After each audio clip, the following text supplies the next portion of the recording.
নমস্কার সকলকে।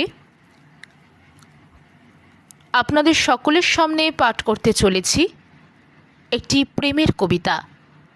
প্রেম দিবসে আমার নিবেদন কবিতা ভ্যালেন্টাইন ডে। কলমে বাদল বর্মন এবং পাঠে আমি অঙ্কিতা কুণ্ডু।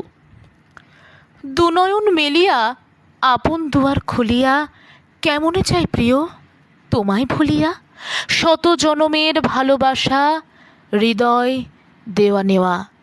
তোমার অশ্রু বিজড়িত দুই আঁখি সুখে দুঃখে আছে ঢাকি, জন্ম জন্মান্তরের স্মৃতিচারণে আগামী আগমনী বসন্তের ছবি আঁকি।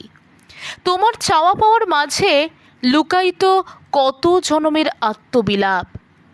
এক আলোকবর্ষ দূরে থেকেও আমি করেছি তোমারই প্রেম সংলাপ।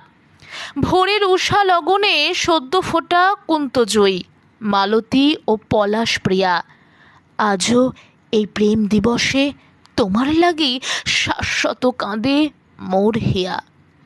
নীলগগনে পূর্ণিমা রাতের ওই ঝলমল চাঁদের আলো, বুকের যত বিরহ বেদন শত নিমেষে ঘোচাক কালো। হাজার দিবস রজনীর তুমি প্রেম হিরণময়ী প্রলয় রাজ, সাতরাঙা রামধনু হাসিতে পুনশ্চ ফুটুক তোমার নব প্রেমময়ী সাজ। এই মধুমেহ প্রেম দিবসের নবপল্লবে তোমার আমার আবার হোক দেখা। স্মৃতির ক্যানভাসে বাণের জোয়ারে ভাসিয়ে দেব আমাদের বিজয় তরণ রেখা। সারাটা দিবস রজনী কাটুক তোমার ওই দীপ্ত আঁখি পানে চেয়ে, চলমান তরি বয়ে যাক আনন্দে তোমার প্রেমের গান গেয়ে, শুধু তোমার প্রেমের গান গেয়ে। নমস্কার।